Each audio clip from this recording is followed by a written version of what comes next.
Welcome back, fellow armchair generals. This is Gamer 1745 here with my continuing playthrough of Hearts of Iron 4, and we're playing the By Blood Alone DLC, and of course with that we are playing as Italy.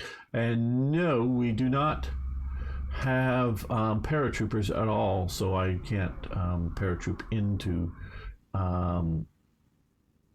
Malta effectively. Sorry, Niagara. But I want to thank Niagara and Sertoyjet and Timothy, Strongarm, Tim, and Gary for support on. Oh, girlfriend is sick. Sorry to hear that. Over on Patreon. But what I really ask everyone to do is lick the like button. It is really tasty, and smash, if it's red or whatever the color is, smash the subscribe button to have everybody there. And of course you can also, if you really want to help out, post a comment. That's what I really ask people to do. So thank you for those, if you would. And hello, oh, I don't know what that's supposed to be, if that's Cyrillic or something. Tipororo? Tiponono? I'm sorry. Let's switch sides. Remember World War I. Well, and World War II. Oh, good. We lost some big, huge fleet with 40 destroyers, 4 battleships, 6 cruisers, 4 light cruisers, a battle cruiser, and 11 submarines came in, and we lost 3 transports, 4 bombers, and 5 destroyers. Very good. We did really well. Remember, with Italy in World War I, yes, they were part of the sort of Central Powers Alliance, decided to, oh, here we also lost a light cruiser, destroyer, and 4 bombers and a transport. Yay, we're doing great.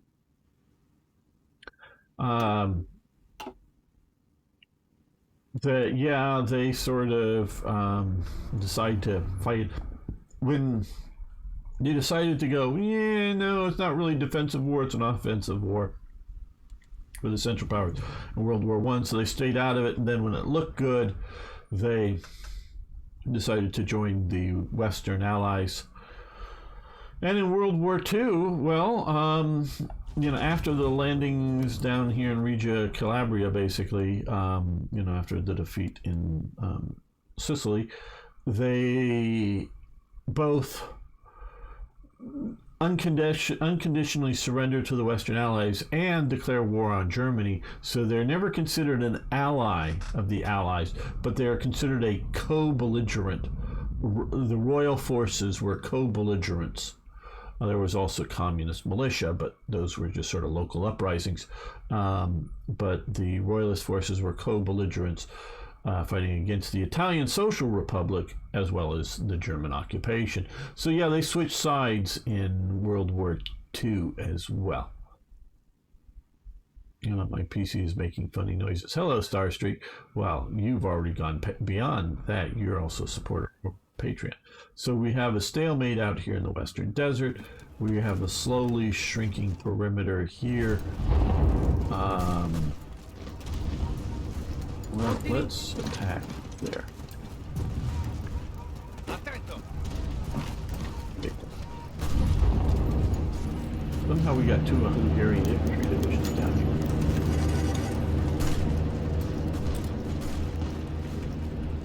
Well, that didn't work that way, huh? Prendete la mira!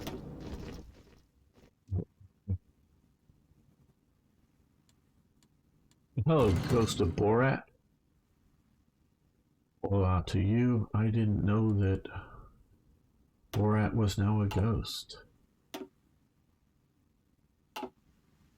Maybe you're just talking about his comedy died a long time ago. I don't. Yeah, Sacha Baron Cohen. Yeah, I know the name.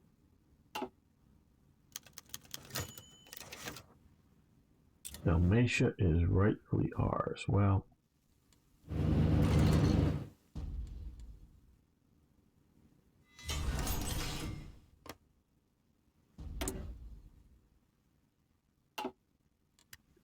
Okay, we can build more factories. We should be building factories. Currently, maybe because we've lost so many ships, we're not using up so much oil or fuel.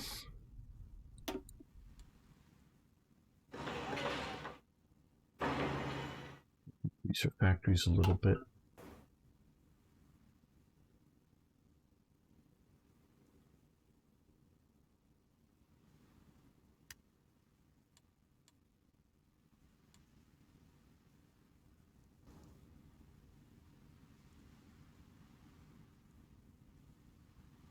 Grammar goes to the pay goes well.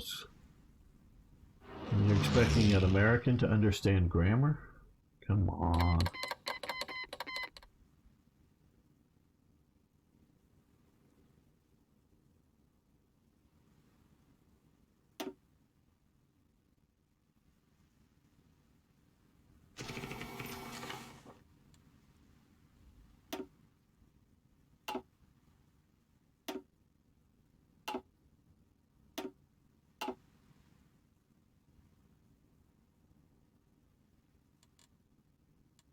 What does our stockpile of naval bombers? So we're just getting naval bombers sort of organized up here.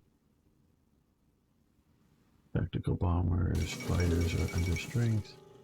Norway has capitulated. Yay! Norway capitulated to the Germans. Well, we're not terribly late in. And hello, Michael Fox. It's been a while. Well, there's a lot of people that have been recently, last few days, a week or two or whatever, been, oh, the way is shut, reach defensive bonus of 400%. Okay, I don't know what is that? I don't know.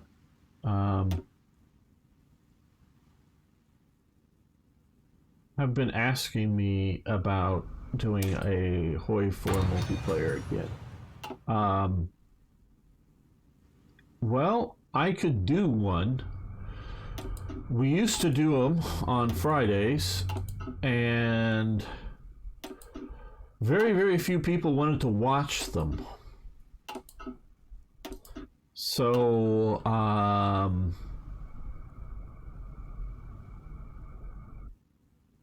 don't know, did he tell you to die? It goes about first and final warning, stay polite. Yes, but, I don't know. I'm looking to see ban.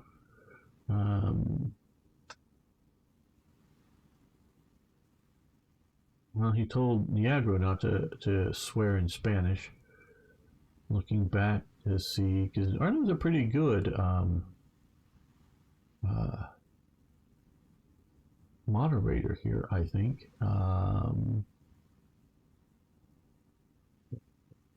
Yeah, no, he wasn't saying anything bad to you. Or at first and final warning, stay polite. Yeah, I said stay polite. Told you told me to die. Well, I don't think he did tell you to die. So I don't know.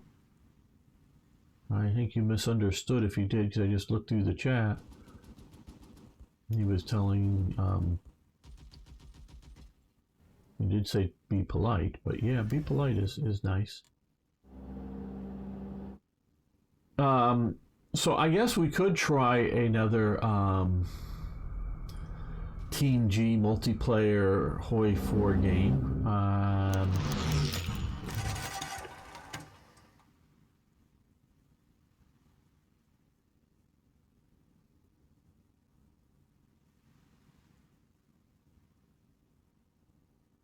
Okay.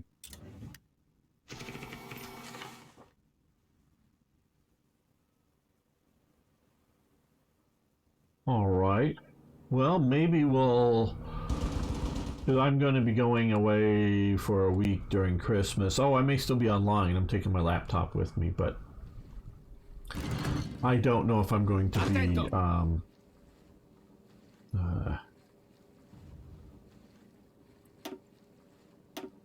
You know what I'm going to be doing.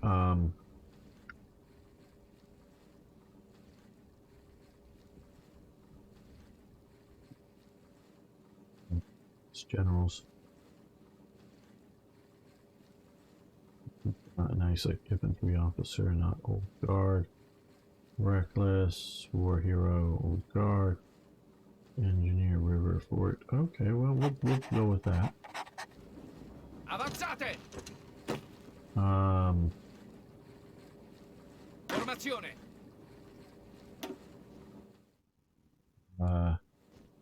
So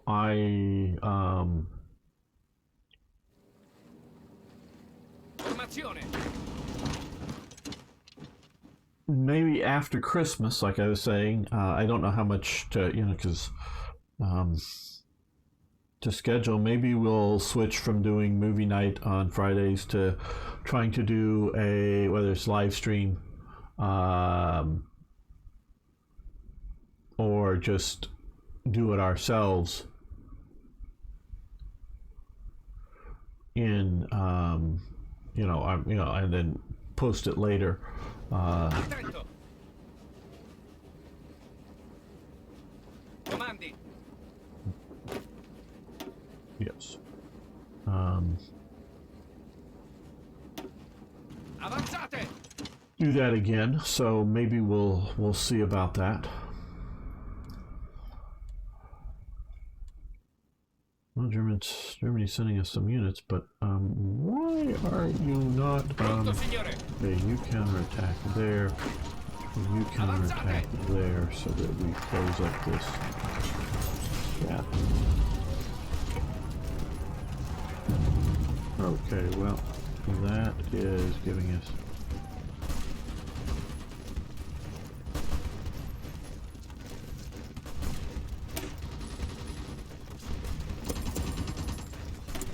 more factories, which are nice, and we also need more support equipment. So we can do 2 support equipments reductions.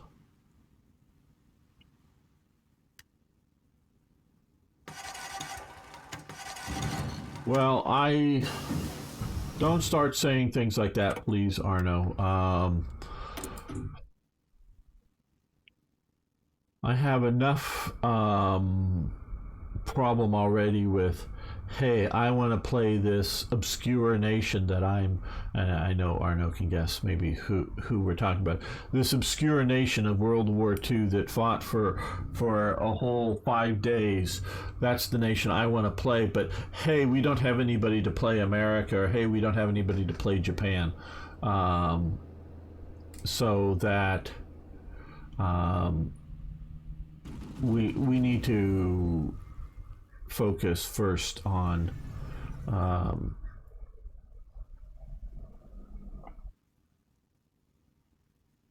nations that are core to the war and not smaller.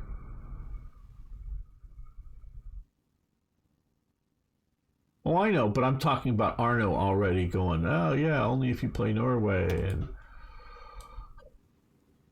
not that I don't want somebody to play Norway, but let's first get Germany, Italy, Soviet Union, Britain, USA, Japan, and then we can think about France and that all that first up and going before we start to add in other nations is all that I'm really worrying about here. Okay, synthetic refinery fuel gain from that.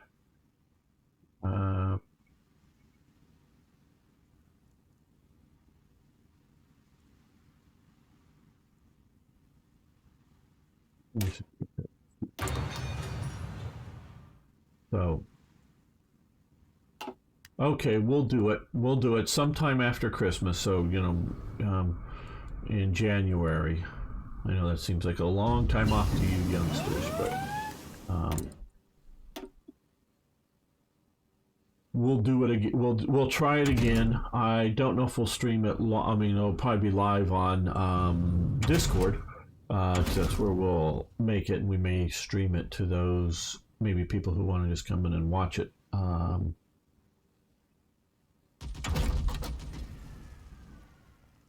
At that point, but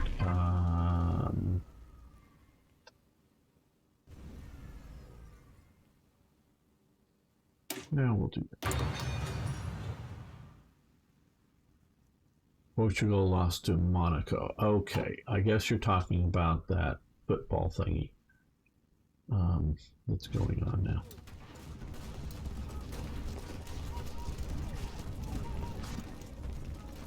Attento! You come over. Stacked. Pronto all'azione! Avanzate!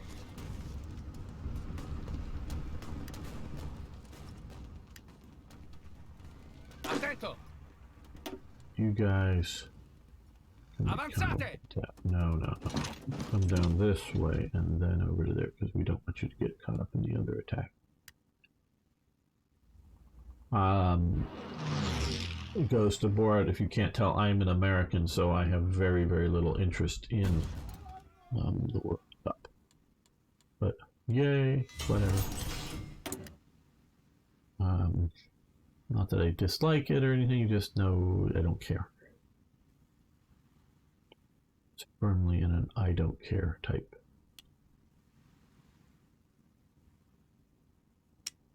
We have thought we had a medium tank, or are we still researching? Which one did we just have? Yeah, we just had a medium tank.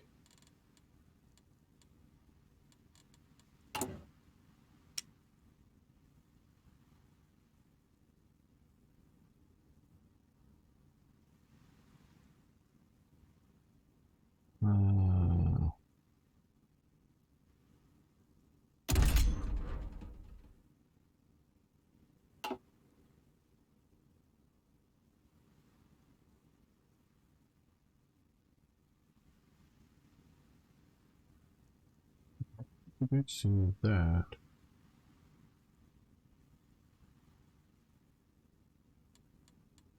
What else I'm supposed to have researched, like main gun or something that I didn't.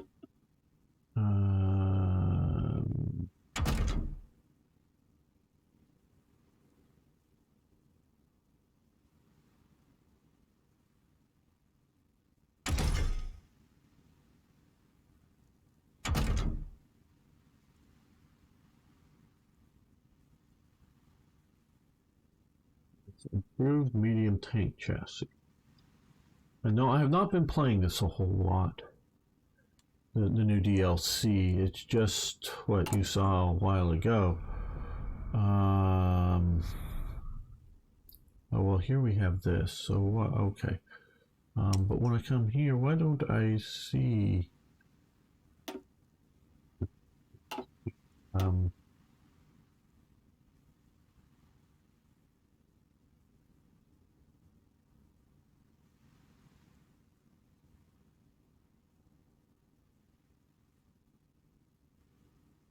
Old man gets confused again.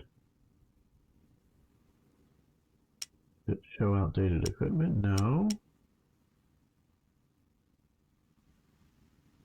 Oh, Starstreak. How you doing?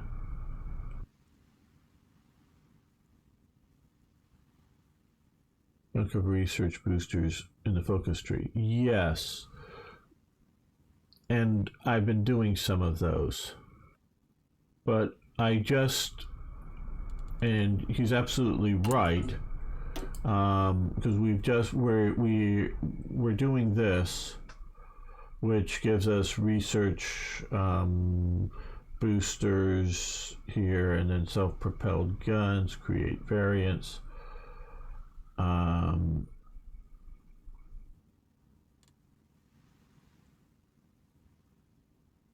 I don't know. I'm not entirely sure. Okay. Old man shouts at clouds.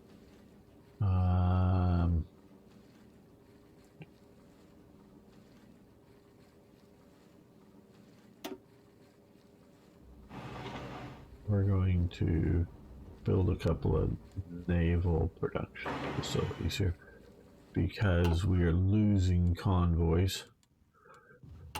We are producing convoys. One will be on the 27th, so you know, and now on the 29th, it looks like So we're producing them maybe faster than we're losing them, but we're producing them.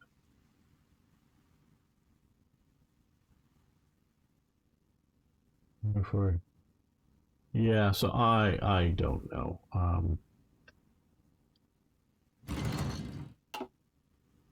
I have not played this DLC more than I have played this DLC that you've seen on the various, you know, videos.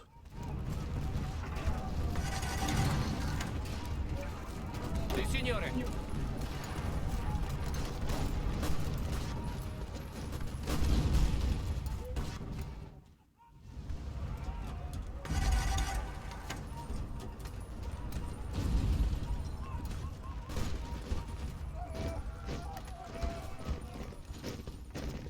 Wow.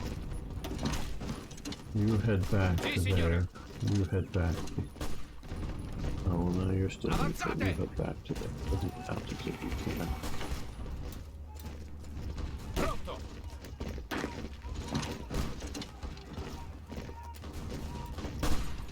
Oh, no. I guess the answer is you can't. Pronto.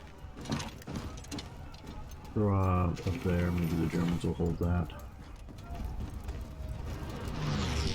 How they got down there is still beyond me, but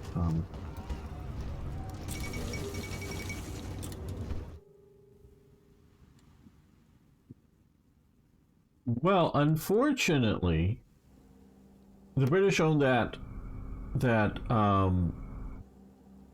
province, which keeps me from doing this. See, if I owned that one more little province, then I could do this for 70 days. And I started to do that, then I lost this province. And, well, we can try an attack here. And let's do one armor division up over here to...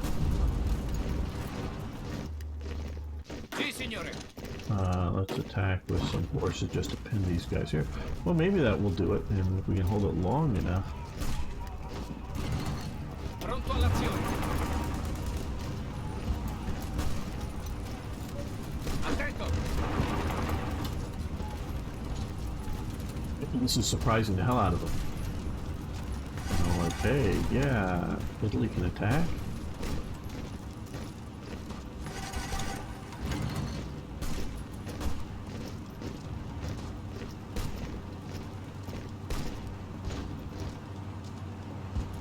Well, we have them sort of pinned. Oh, okay. Support the attack and support the attack.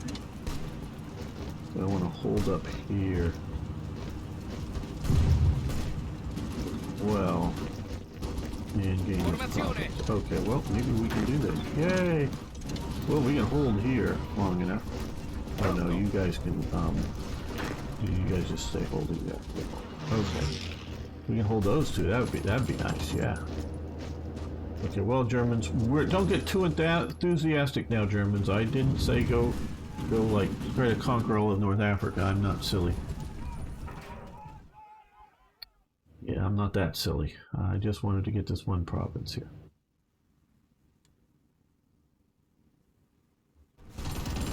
Here we're holding out, sorta, kinda.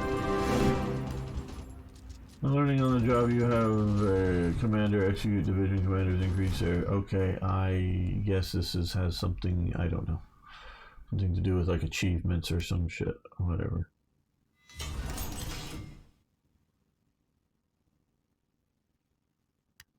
Okay, well, let's see.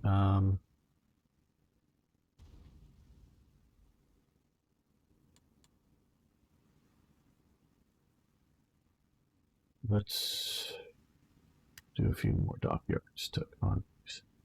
So instead of trying to, well, the Germans lost a convoy fleet, but totally upgrade. We're losing them. Hopefully, we're making them more than we're losing.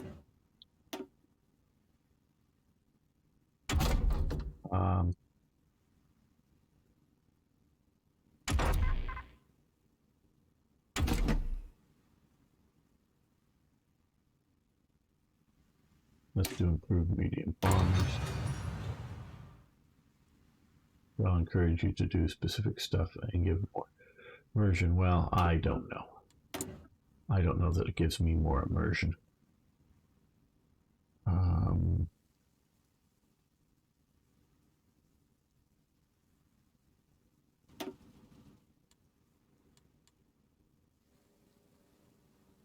Well, and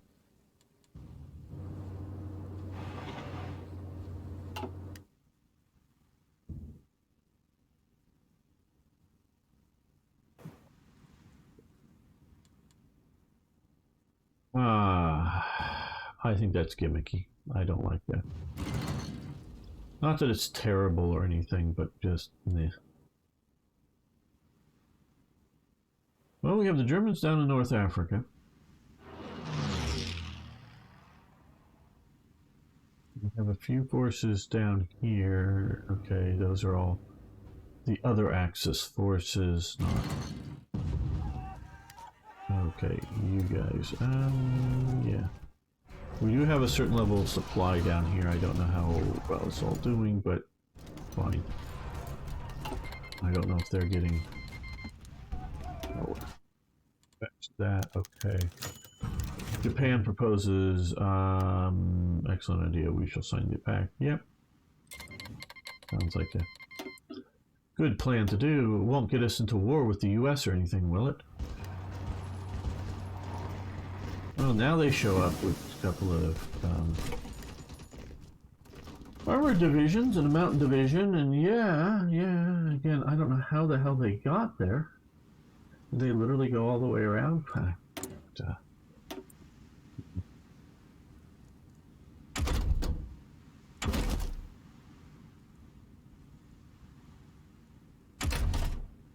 Do we bother with something like...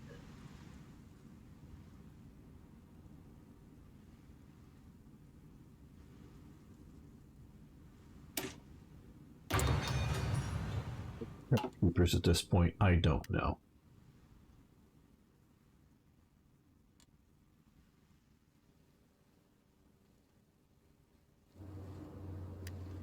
Pronto, signore. Okay, we're gonna get this. Pronto. Pronto, signore. Get ready to move later on.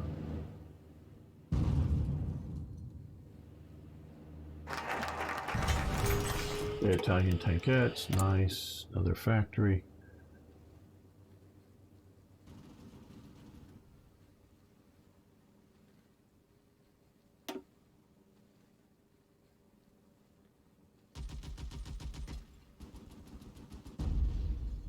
Why is it saying that this is out of date?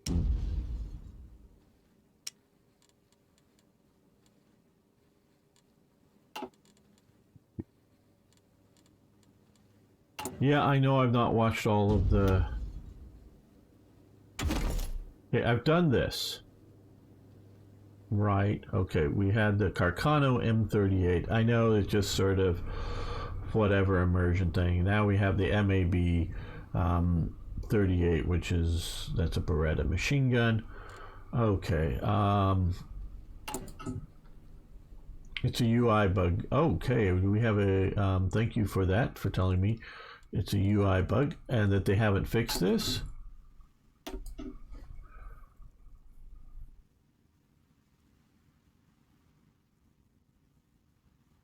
I could accept that a number of weeks ago, but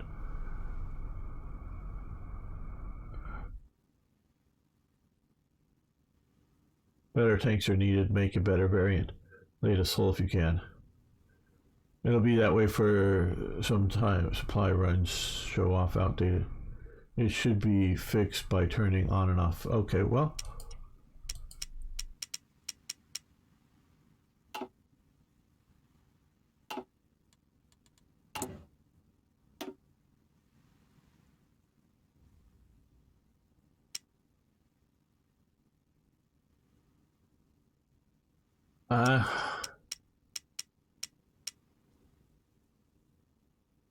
I'm not seeing it here. I mean, is there like some national focusia thingy that you have to do to get Beretta submachine guns, like form the Beretta company that was ancient or something by the time of, oh, we could do this, we're going to do this, see if we can get Libyan Railways up and going.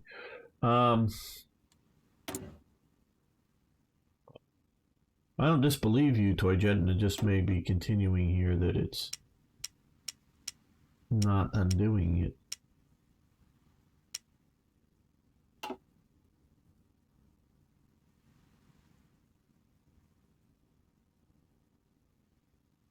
And here I can't, and I think this is a similar bug, I can't see this basic medium tank here to create another. Like, for some reason, if I wanted another line of this, and there are reasons to have multiple lines of the same thing.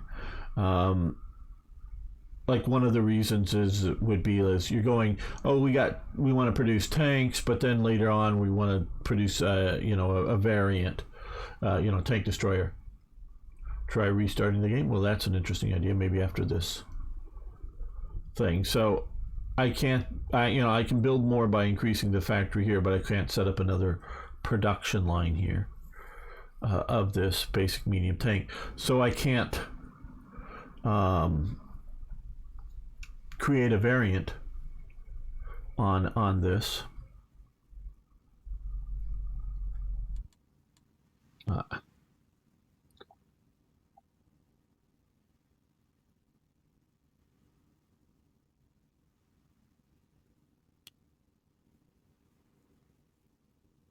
I'll restart the whole. No, that would restarting the game. Maybe I could see. I can't imagine why restarting my computer would have any effect one way or another on this.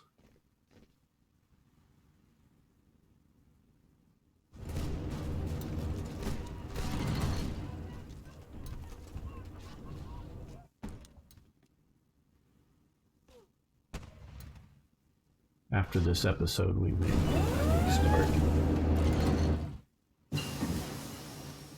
Okay, improved computing machine, very nice. That will help make other research better. If you're going to do these, it's always best to do them sooner rather than later. I mean, not necessarily like that now, but yeah, no, yeah, it's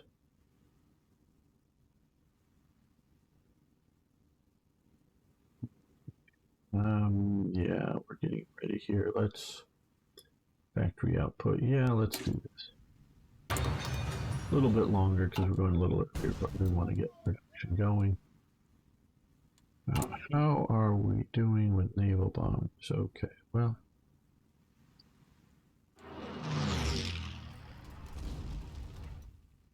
Oh shit, we're being attacked up here. I didn't realize it.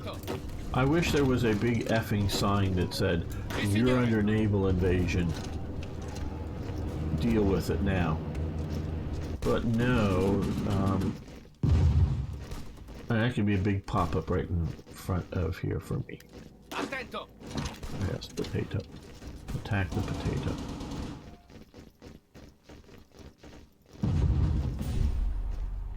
Pronto all'azione. Let's come back there.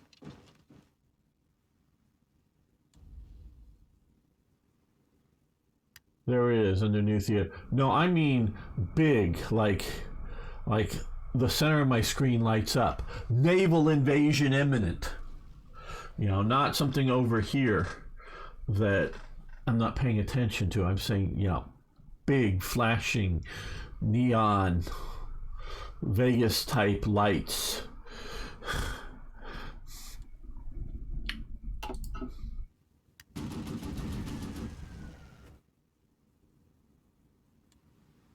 This is the thing with Paradox.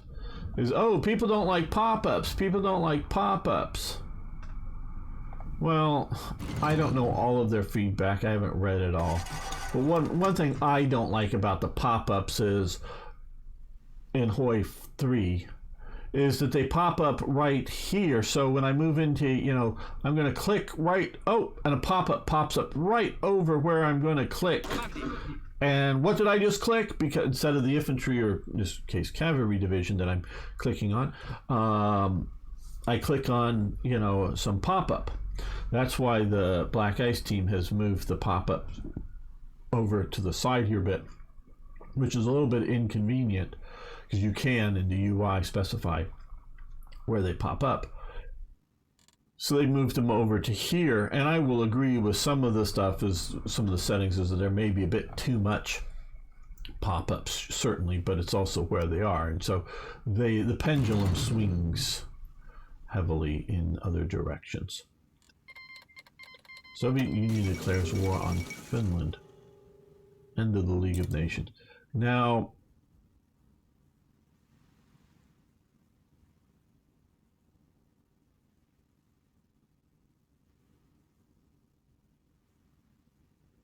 what the fuck?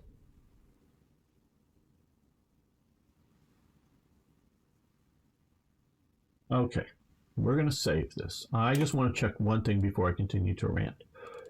Save. Partially this, we're going to save this, and we're going to, so it's right here. I'm going to leave. You guys can watch. Screen will go black, but we're still here. Exit the game. Yes, I want to exit the game. Yes, there's a black screen. I know. Don't get too afraid and feel that you've got to run off. Something emitting. Oh, nope. Okay. Is this where I need to go? Maybe I need to do it back on the last screen here. Yeah, I know you'll be seeing this shortly. Options here. I just want to see something. Game.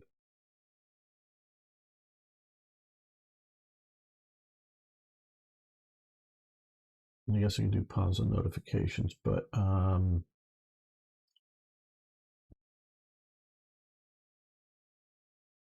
haven't changed anything. Hot join. Okay, this.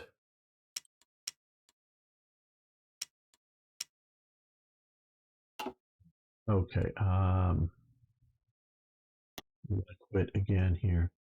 Let's go to the opening splash screen here. Okay. Game settings here. You may not be able to see this, I don't think.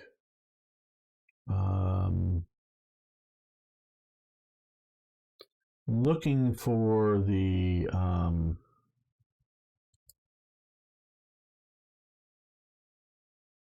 monitor settings.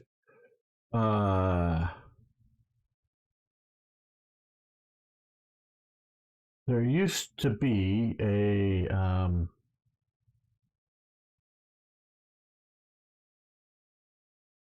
you would set the AI. You hit play again here, and you should see something again soon here.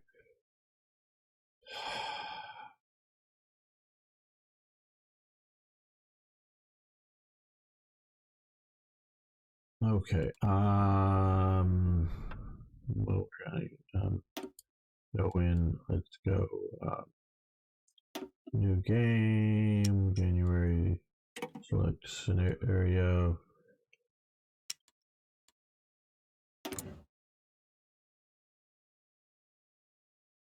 Okay, yeah, it's down here. Okay, yeah, okay, it's just here. I have it just set down here. Historical AI focus. It's checked.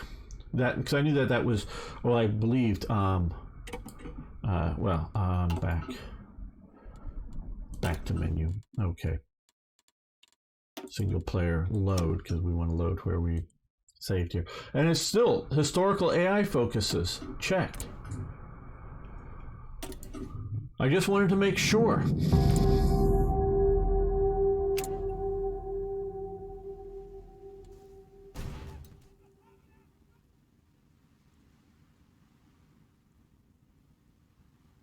What the fuck?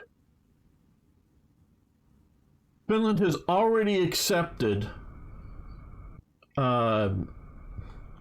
the Soviet demands, though for some reason this didn't get turned over to the Soviet Union, probably because of their fucked up state. I hate states. States are stupid. States are bad. I don't see one good reason for the state mechanic. I don't see a single, and if whether live here now or watching later on, on YouTube, you can post below, one good reason for the state mechanic. I do not see that. Good reason. Part of the reason I know is to control these. We'll just effing go and say this province here in this mountain has 0 slots. You can't make a single factory here.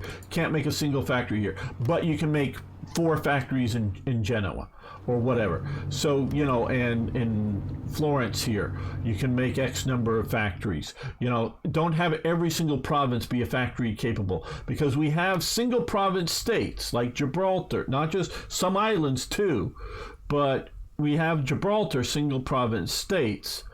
What good can you, I'm not talking about air zones or other things that we can talk about, but what one good, AA.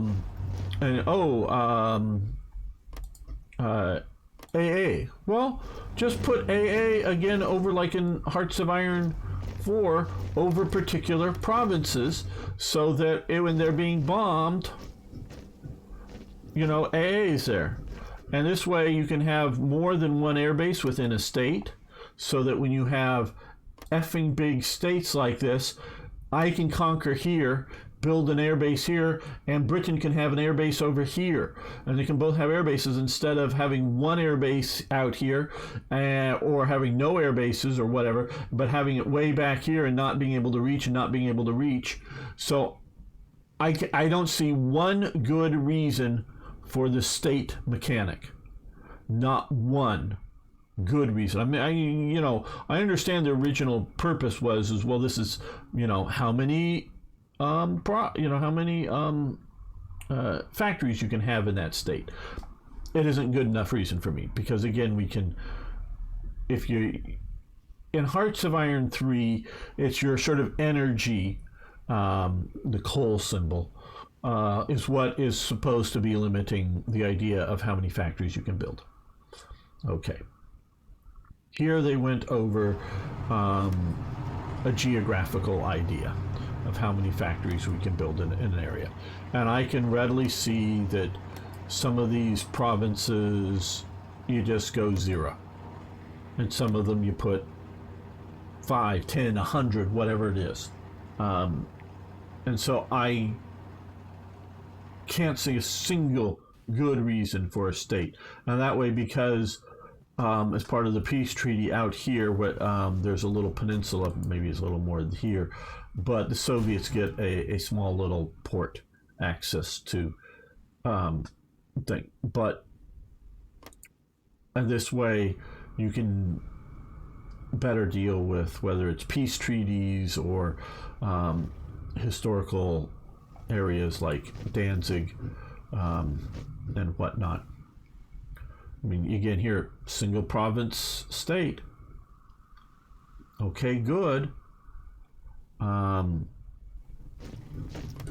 But it's silly. And see, like, that province there should be German.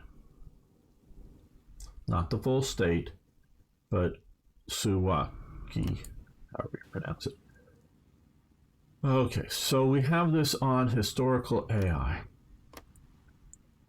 So and here's what I want to have when I click on something like historical AI. I want to have things that I want the AI to make reasonably historic based decisions.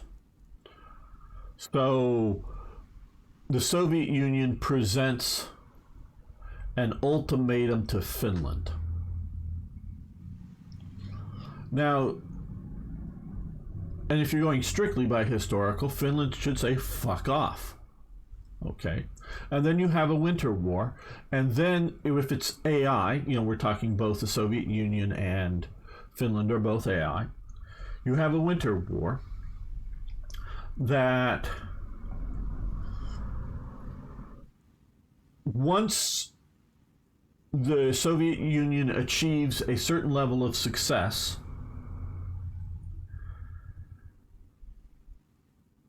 Finland is willing to negotiate, because we can't maybe 100% simulate everything in real life. One way or another, they set up and negotiate a settlement that sets up Finland as a likely Axis partner coming in the future.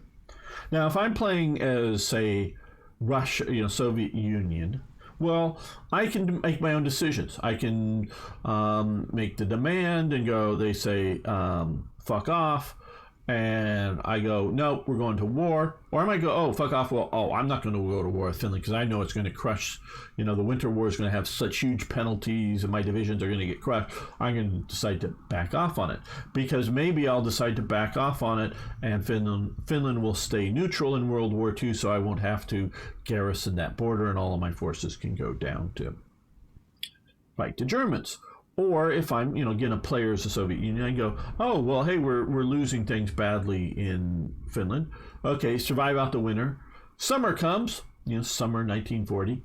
Now this is out a year later, of course. This is, hello, Andres Bianco, how you doing? Oh, you're a bot. Or something you need to be killed over on Twitch there, Arno. So, I survive out into the summer and then go in and crush Finland, and Finland at some point goes, no, we'll negotiate, and I go, no, fuck you, I'm taking all of Finland.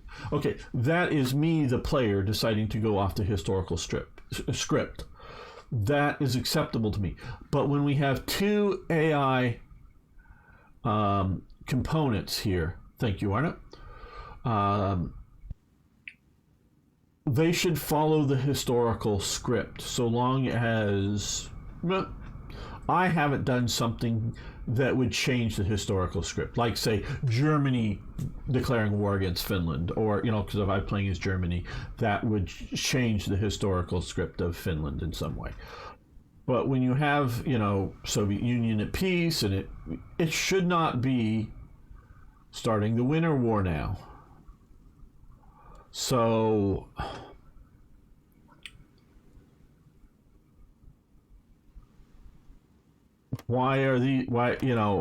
okay,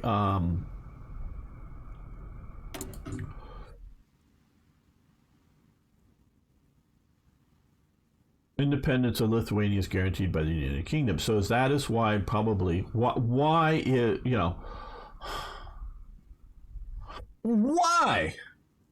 how effed up are the Paradox developers that this is happening? Again, I've clicked historical AI.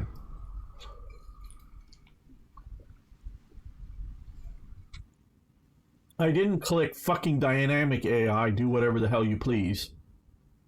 I clicked historical AI. Where do you get historically Finland, or Britain guaranteeing the independence of Lithuania? How do you achieve that goal in Messed Up? How do you achieve, and I don't know why this is, I mean, there was some sort of brief notion with the Soviets coming in here that they were sort of setting up they were definitely setting up SSRs. Soviet Socialist republics of Estonia. I don't know if ever we would really describe or be described with the term of independent. The Estonian Soviet Socialist Republic, yes, that I would agree to, because that is what this is. This is, Latvian Soviet Socialist Republic, as part of the Union of Soviet Socialist Republic, the USSR, meaning that's union of all of them. So sometimes some of the areas here are, expanding maybe the Belarusian Soviet Republic and not necessarily creating a Polish Soviet Republic. I don't quite honestly remember. I know I've known at one point, but whether they create a special Polish one. There's a lot of pro-Russian propaganda posters dealing with the Poles, but I think they do set up a sort of a Polish SSR. I think that's how they do it, but I'm not absolutely sure. But even there, the borders may change with the Ukrainian and Belarusian SSRs. So how do you F this up, Paradox? Really? I mean, now if I want a more dynamic game, and trust me, I get on two levels. One level of, hey, I played this, they want replayability. I played this thing so many times.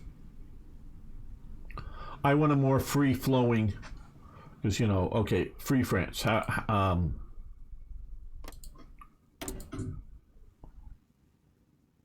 does this get to be Free France? Because so far this is not declared war, this is not at war with Western allies, it's not even at war with Free France. So how do you get this achieved goal? That's what I want to know. How? Now, once you have Vichy either disappearing or Vichy as an ally to the Axis, then I get this, because, hey, invasion. I get that. I do. But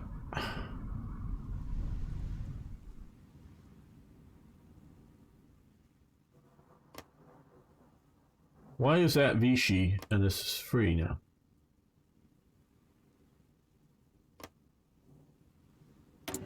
Free France.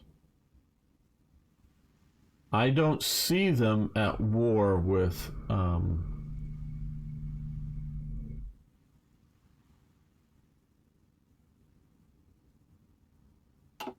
Vichy. Now, eventually, it's a little more complicated than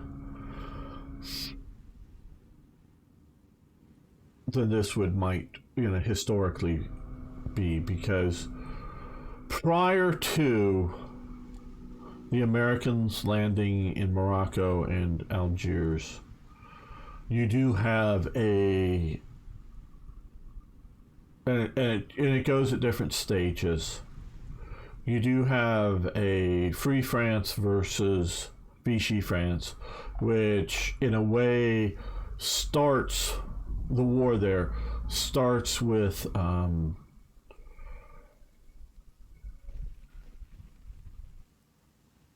I don't know how much of the story to tell, but okay.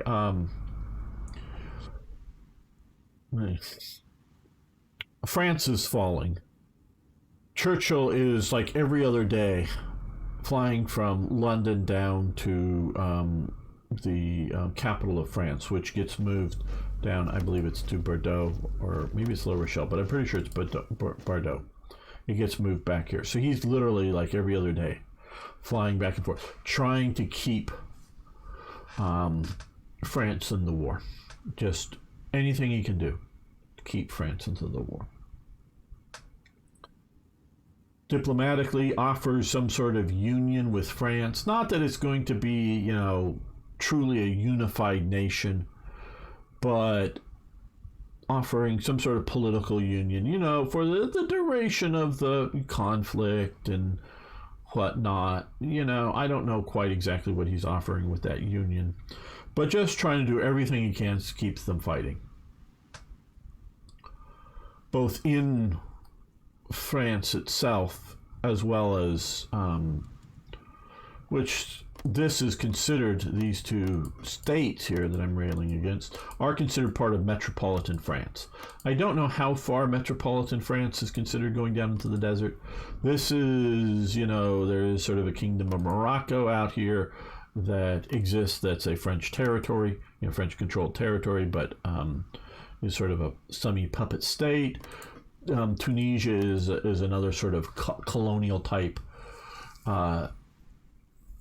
situation, but this is metropolitan France. Yes, Arab majority here, but this is considered, and these people are considered to one degree or another have French citizenship. One degree, I don't know the details, but he wants to keep all these people into the war as much as possible, and he's going back and forth. Well, France's governments are collapsing and being reformed and whatnot, and de Gaulle he's obviously a general in the French army, and is he also a minister in the government? Maybe, I don't know. But de Gaulle is definitely one of the guys, even though I think he's lost his armored division by this point, because he does command the very first French armored division. I don't know if it's called the first armored division, but I mean it's the first division that's an armored division in France. And he's commanding it at the Battle of Arras. That's a failure, but I wouldn't call it a de Gaulle's failure. There's lots of reasons it's a failure. And de Gaulle is definitely on the let's keep fighting side, while Pétain and others are let's negotiate a cessation of hostilities because we've lost. And yes, the French security services are watching de Gaulle because they're worried about him. And so on, Churchill's going back and forth every day. Now, at this point, at some date, I don't know the exact date, Churchill realizes that this is going to be his last trip to France. So de Gaulle goes, they talk very public. Well, I'll see you off. And not that everyone knows that it's going to be, because Churchill's coming back in a few days. Again, we've got a bot over on YouTube if you want to kill it. Generally speaking, yes. Hello, Soviet Union. Generally, yes, but we're sort of ranting about things now. HOI IV in general, and this DLC in particular, a bit about non-historical things, and then I'm veered off into a story. So, but I'll be back in a couple of days, Churchill's telling everybody, and de Gaulle is going, yeah, okay, I'll see you off to the airport. And so, getting a ride out in a French, limousine or whatever, government limousine. Yeah, I'll see you out to the airport. I'll get out to the airport, and waving goodbye to Churchill on the airplane as the airplane is starting to move, and de Gaulle breaks and runs and hops on that airplane. He literally hops on the airplane and deserts at the last second from his army post. De Gaulle is a deserter of France. Okay, he deserts France. Now to keep fighting, and he eventually, of course, later on becomes president of France because of his desertion. He deserts the French army and goes into exile on Churchill's plane. And no, the French aren't going to shoot Churchill's plane down to somehow get de Gaulle back. But it's that kind of thing, because this is whispered or something that they do this, that it's very, nobody really knows other than de Gaulle, supposedly, on the French side, and maybe Churchill on the British side, that de Gaulle is going to defect to the British. And in the manner, because they're very worried that he may be stopped. Now, maybe if he announced it to everybody, they would have just said, "You get your big nose out of here," or something. You're a troublemaker. Fine, go away. I don't know, but probably not. They probably would have tried to stop it. So he deserts. Starting there, there is a continuing increase in violence between British and French units. And I don't have all the dates, so this won't be 100% in chronological order, and I'm not going to give all the dates. But and this is happening obviously in 1940, earlier than November, and this is, back before the fall of France. Churchill leaves. Okay, so then after this, and after the announcement of that there's going to be the armistice, I don't know if it's after the signing of the armistice or just after that it's coming that they're going to be meeting. The British government decides to seize everything French that's in their territory. If you've got a French ship in a British port, they're going to seize it. You got a French aircraft on a British runway or airbase, whatever, they're going to seize it. If you've got, earlier on, virtually all of the French troops, no more French frog soup, yes. All of the French troops, and there's, I think, tens of thousands that are evacuated from Dunkirk. They come over here, they're put on trains, sent out, I think it's to Plymouth or someplace like that, and put on ships and sent back to Brest to rejoin the fight. Well, so virtually all of them get sent back to France at that point. They don't end up, in any meaningful way at least, rejoining the fight. And notice I said meaningful, so you can probably prove me wrong that some battalion does fight somewhere, but in a meaningful way. There's no like, oh yeah, we're getting ready to go, really to fight back. But the idea is that they were sent back to return to the fight. Well, that isn't going to happen anymore. Any French troops evacuated from, whether it's, I don't know, Norway or some other location that are in French controlled territory, they're seized. The soldiers are seized. The Surcouf, which is at the time maybe the biggest submarine in the world, it's the I-400 class, I believe, that Japan builds, is bigger, but it is the big French sort of submersible gunboat, if you will.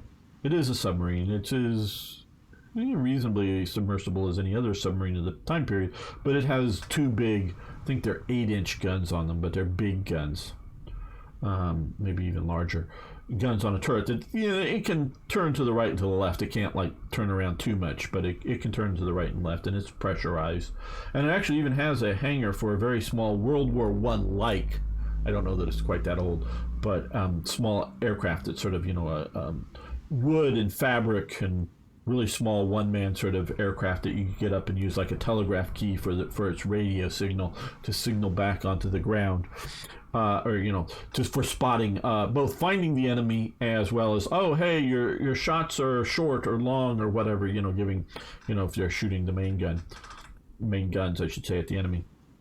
And so this huge submarine is in port, in a British port, maybe being worked on a bit. Well, I think a few people lose their lives over the combat that the British have to do, because although they've sort of surrounded the submarine will not surrender to the British. So now they end up putting, like, I don't know, the XO or somebody else in charge of the submarine once the British take it over. But the British have to fight their way in, and I forget. There's a few people that die in the and they may be all English. I'm not sure, but there's a few people die in the gun shootout that the British do to take this submarine. And so this is going on, and they some of the stuff is like, hey, yeah, oh, you're taking our ship. What?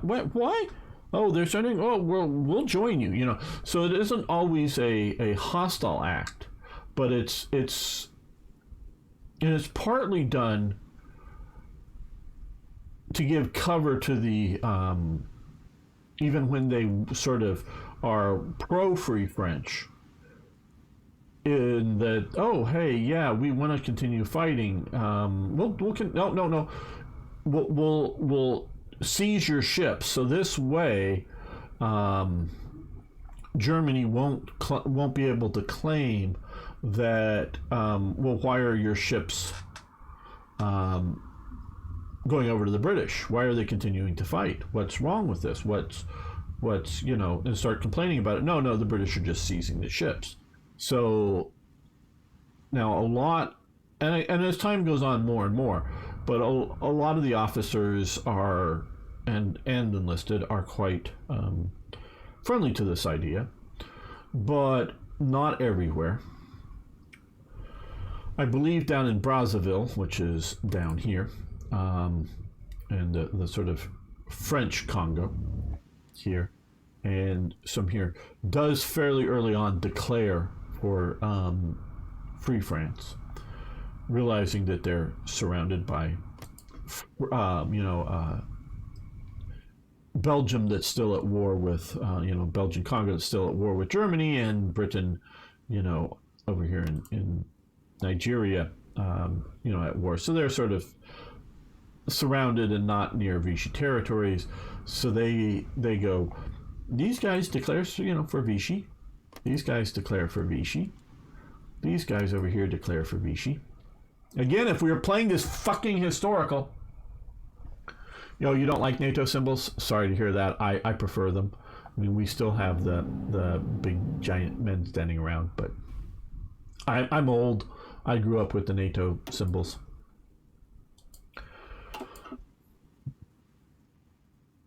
So this declares for Vichy. Well, in 1940, again, I think it's late 1940. Again, I'm not good with dates. I'm more good with sequence of things. Britain is worried about, or it's early 41, one of the two. Britain is worried about the French fleet. It's a rather large fleet. Most of the French fleet is, I think, over here near Oran. It's, I think that's where it is. It's sitting there. Most of the French fleet. There's still a large amount of French fleet up in Marseille or Toulon. Probably more Toulon. But in that area. But the main French fleet is sitting down here, including a lot of the ships that had been out here with, this was going to become German occupation, so they're not going to stay in German-controlled territory, so they leave before the Germans show up, and they collect themselves down here a lot. The French aircraft carrier heads down to, for some reason, I don't know why, they come to Guadeloupe. I think this is Guadeloupe here. I think this is Guadeloupe up here, I think, or here. One of these islands. That's, heads to Guadeloupe.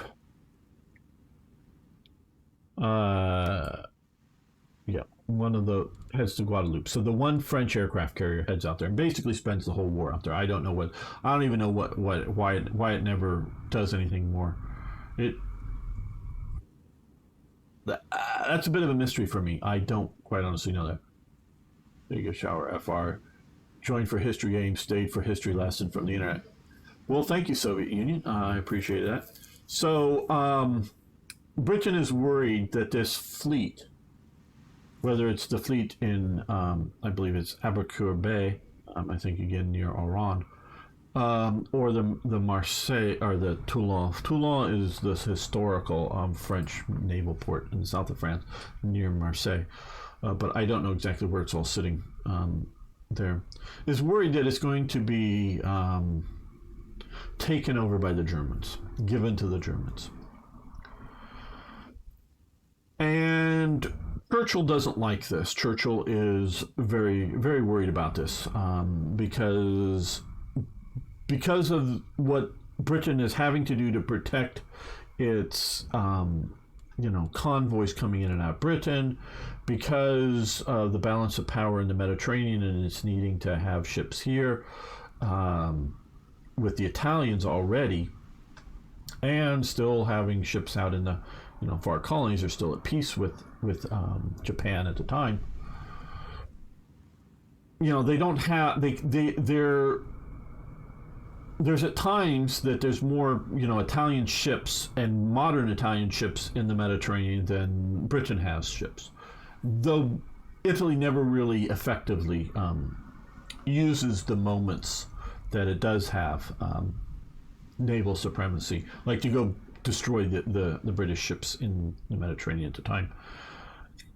But Britain's worried about this. So Britain's requests that become a demand that either, if they don't want to turn the ships over to the Free French or over to Britain or whatever, they can do one of two things that would be acceptable to the British. One, get all the ships, and at least the ones here in Algeria, and sail them to a French port in the New World.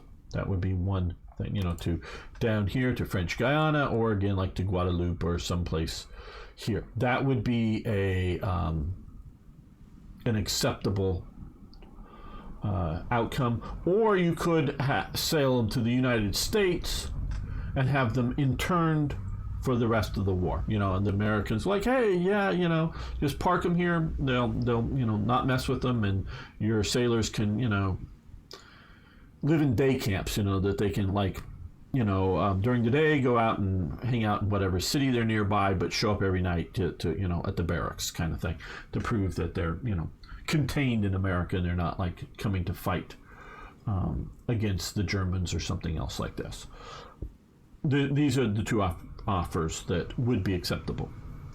And Pétain basically, no, we're French. We're the great power of France. Why are all those panzers sitting in Paris? Oh, well, whatever. But he says no to this. And he might have good reason to say no to this. I'm not going to say that there isn't good reason, but he says no to this. Well, Britain said, no, you will do this. And Churchill means it. I don't think Pétain believed that Churchill meant it. So Churchill orders the British fleet to go sink the French fleet, and they do. Kill 2,000 French sailors, basically without any significant loss to the British. They just come in and just blast it. They're all sitting in port, just come in. The French shoot back a bit, but it's ineffectual, and it gets sunk. The overwhelming majority of the fleet that's down here gets sunk. And what else? I don't expect you to, but in case you're going to engage in social interaction with me, I'm going to be, okay, sure, no problem, Soviet Union. You may have already left, but, so this happens. This, of course, pisses off the French, losing, 2,000 people or so. I think it's that number. I don't know. It's more than a few hundred. I don't know. I don't remember the exact numbers. This pisses off the French. Well, the French had ordered a bunch of airplanes from America, including bombers. Some of them had been delivered before the end of the French's war. Most of them were still in packing crates when France was ending, including some, I forget what model, but some American bombers. Well, they had already unpacked them and by this point, and had trained up on them, but they're at peace. They actually do one or more bombing as a retaliation for the sinking of the French fleet. They do one or more bombing raids against Gibraltar. Not too much damage, but certainly trying to do damage of Gibraltar. Now, this, of course, doesn't make the British overly happy. Does this mean that Vichy France is a Axis partner, or just a co-belligerent, that they're at war? Or is this just military action without declarations of war? Okay, how do you define this? Well, I think most all of that happens late 41, very early 40, or late 1940, very early 1941. Okay, well, enter into the sort of the main part of 1941.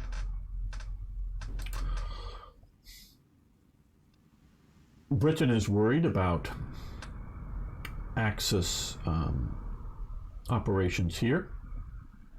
There is later on there will be an Iraqi uprising, but Britain is worried about, like I said, Britain is worried. And I think there's already the Axis or the Iraqi uprising is put down. Britain is worried about more Axis interference up in here. This is before the America's entry into the war and then later invasion there. But also they're worried about Vichy France down here, and what they're worried here is Japanese submarines coming to use Vichy bases to do commerce raiding in the Indian Ocean. And so there is some thought about that in Japanese strategic thinking, but it's basically dismissed for Japanese reasons, which we're not going to go into now, but they're worried about. There is a possibility of it, and of course Japan has occupied Vichy France. Unlike the other places that they occupy, the French forces, or the overwhelming bulk of the French forces, stay in Indochina. I think they turn over some of their heavy equipment, but they keep all of their rifles. And basically, they're confined to base. They are not put into prisoner of war camps throughout the whole of the war. So throughout the whole of the war, that all the, prisoner of war camps, if you watch, I know we in our movie night that we watch Bridge on the River Kwai, dealing with, surrendered British forces out of Singapore and other things. As far as I know, none of the French forces, either some are evacuated, my understanding, some, but most are stay, and none of them go into prisoner of war camps. They are all left in their barracks, told to stay in their barracks, and they keep their rifles, small arms, not heavy weapons, but they keep small arms, and they're just stay in your base. Now I think they can leave the base like in civilian clothing. I don't know the details, but they can't go on military operations. They can't dress in uniform and carry rifles and go do things. They're ordered to stay in their base. But I think they can, like I say, I think they can leave. Go get lunch or something. It's not like it's a prisoner of war camp. It's just no military action anywhere else, and that's true to the very end of the war. And the Japanese forces in Indochina just surrender to the French forces that have been there all the time, and the French just they turn over their weapons to the French forces and whatnot, and surrender to the French forces. So that's sort of the story with that. Well, okay, so Britain's worried about this. Well, Britain stages an invasion in which there's fighting. I think it's after the fall of France. France sends down, I don't know, like 10 or 20 light French tanks, modern ones, to Vichy-controlled Madagascar. They also invade and take out these two islands. I see Britain's already taken, somehow has Mauritanius. But it's more like landing up here and taking out this. And here, there's actually battling with the French tanks. It's a small campaign, but there is shooting between and loss of life between the French and the British over Vichy France. Now, at around this time also, like I said, this was Vichy controlled. I don't know why this is the Hatay thing, why this is stayed Vichy and this is gone free. I don't get it. But again, this is all starting with a rant. When I pick historical AI options, go historical. That's my expectations. If I go, hey, be a more dynamic campaign, well, then I want a dynamic campaign. when I don't click that, and that's this. So historically, this is Vichy. Well, Britain. Now, some of this may be happening after America comes in 1941, but well before the landings and the American landings here, which happened in 42. Mid to a little bit later 42 for them to get organized up and land. But this is so, is this, I'm pretty sure it's in 41. Is it after December 7th? I don't know the exact date here either, but Britain is worried about here. And so Britain gets together what free French forces it can plus British forces and invades Syria area here, Syria, Lebanon.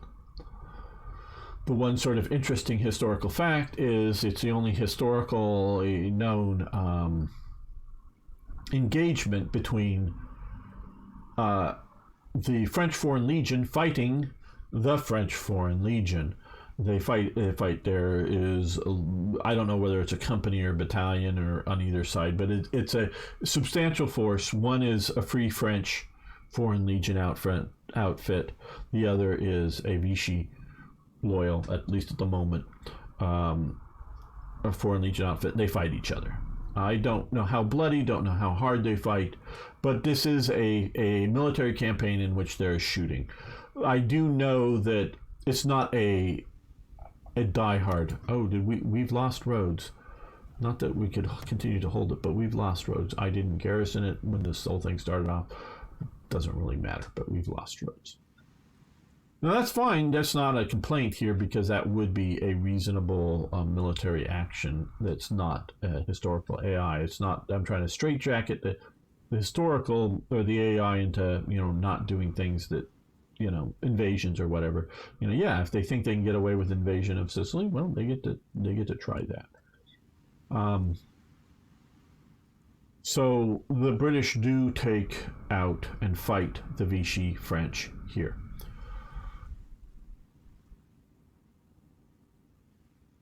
Now, like I say, down here, also the British show up and try to get Dakar. Basically, it doesn't go so well. It's sort of an attempt by de Gaulle to land with, basically British ships showing up. Dakar fights them off. So the British flee. So is France, Vichy France as it becomes to be known, is it a German puppet? Is it a Axis member? Or is it a separate war? Or what? I don't know how you define it necessarily. Now, in game terms and Hearts of Iron, as well as other games, because of the nature of some of these events, because there was no Italian occupation here, because there was no German occupation here, because the treaty that France signs says there will be no German forces in Vichy-controlled territory, or no Axis-controlled forces beyond there. So if they're not allowed to come there. So unlike, say, Romania, when it joins the Axis, German forces can move into Romania. Well, if Vichy technically continues on after the American invasion, but it becomes fully occupied. It is no longer unoccupied France. It is occupied France, and it is now a collaborationist France, though once the occupation happens, the only French forces are the ones that are volunteer units within the Waffen-SS at that point. All the rest of the forces are disarmed or are become Free French. And at that point, basically everywhere else goes Free French with the occupation. There's no longer a reason for forces otherwise to not be free French because France is fully occupied. That is sort of the idea. Again, I don't understand why the French carrier never leaves Guadeloupe. I don't know whether it's a mechanical breakdown of the ship, like it's rusting away and they're just not worth saving. But with the desperate need for carriers at the time, I don't know why, because they even, I think it's the Jean Bart,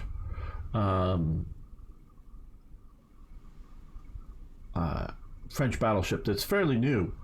It's not like some ancient, pre-World War I thing. It is a post-World War I battleship, shall we say. So fairly new.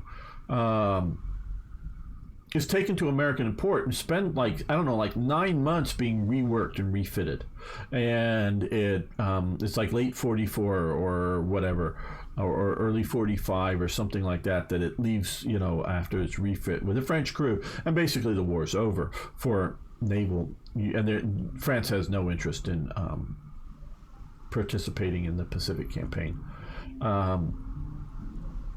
But so I don't know why the U.S. does, because is it the crew is the problem? Is it a political thing?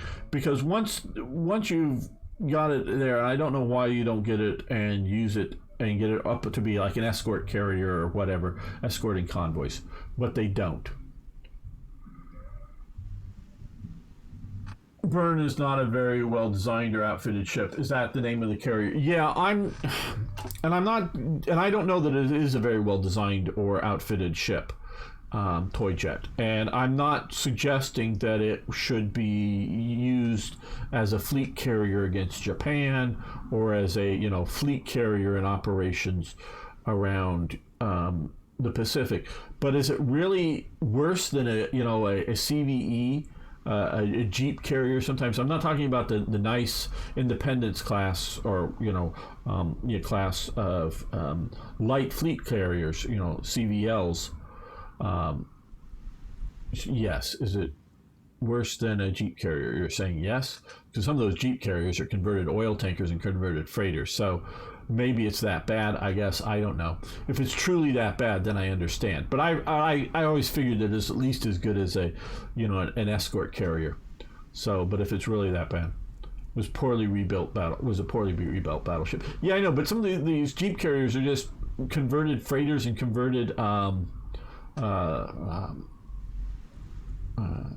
tankers. But yeah, I mean, if it was truly that bad, yeah, I know Toy does know a bit more about some naval stuff than I do. And I do see Arno over on kick.com saying, how's the chat doing over there?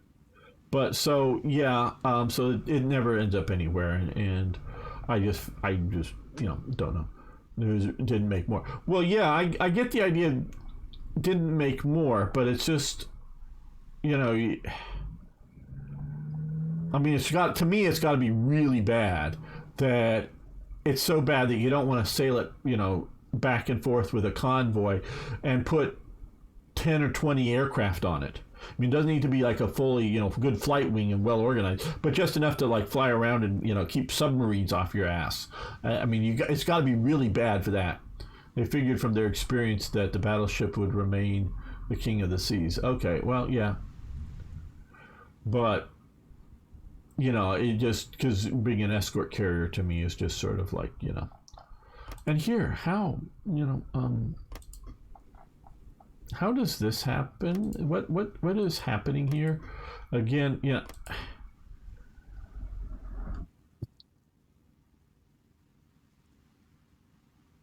But the French admiral kept ordering BBs when everyone else made CVs. Yes.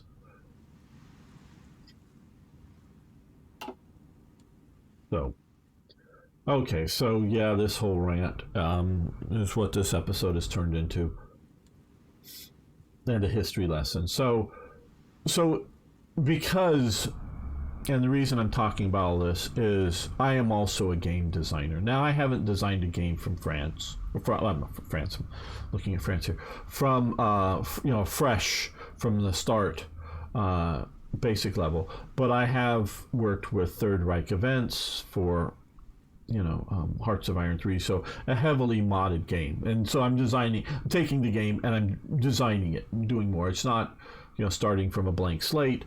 It is building on top of stuff already here. And so I have to think about just what conditions, how does France get into it, what state, are they neutral, are they a puppet of Germany in the Axis, not in the Axis, all of this stuff. And so we have this military conflict that is growing over time that, to the best of my knowledge, Britain never declares war against the Vichy government. The Vichy government never declares war against Britain, even though they're dropping bombs on British territories. The Americans are coming to liberate them. So America doesn't want to look like it's declaring war on it. And the fighting is brief. And the fighting, like the fighting in Syria, like the fighting in Madagascar, it's once the Allies have the upper hand in a particular battle, the French either withdraw or surrender. That's my understanding of how all these actions go. So they're on the defensive. The British move in. They the French realize it. They start shooting at the British coming in. The British maneuver around, overwhelm, outflank, whatever. Either the French are able to withdraw, or they just we surrender. I mean, you beat us fair and square. Franco or Francisco or whatever over there, Philippe or whatever, he died, and this other dude over there, from the Arab militia unit died. Okay, we can surrender now. And so it's I don't want to make too light of the battles, but I also don't want to make them out as to be some sort of Stalingrad battle for Beirut or Damascus or something like that. But and where you find, whether Ber Hakeem famously, the Free French Foreign Legion, part of the line fighting against Rommel and whatnot, gets literally overrun by enemy tanks, and they keep fighting. They don't give up. They fight. They're diehard, that they're literally driving over their dugout pits, and the French are okay. The tank just rolled over. Let's pop up and start shooting back at the infantry again, kind of thing. So that they were quite unlike, say, the Italians, who never really fight hard. They're willing to fight hard, but they don't fight hard for Vichy against Britain. And these may, in cases, be literally the same troops. Because eventually, I'm sure that there are some politically unreliable officers that are not allowed into, and I don't know the details of it, but I'm just, from some of the stuff I read around, I don't think they were allowed back into command positions. But most of the French troops that are taken over at different stages become Free French troops. Okay, well, let's play a little bit before the end of the episode here. But that's sort of the story of Vichy, and when does it join the war? When is it neutral? When is it at war? Okay, this is mountainous. So what we're going to do here is we're going to send, this is a camp desert unit. Now, let's send you that way. Send you that way. Oil processing advanced, that'd be nice.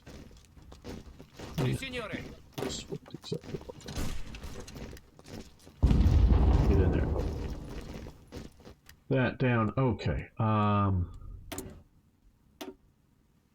So we've got that. We're in November 40. We got this one. I know. Okay.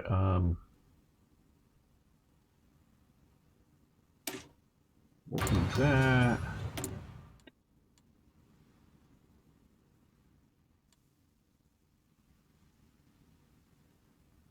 While we can, Let's build another fuel silo. We'll stick it up here in the north. And we're doing pretty good on convoys. So, we'll build another military.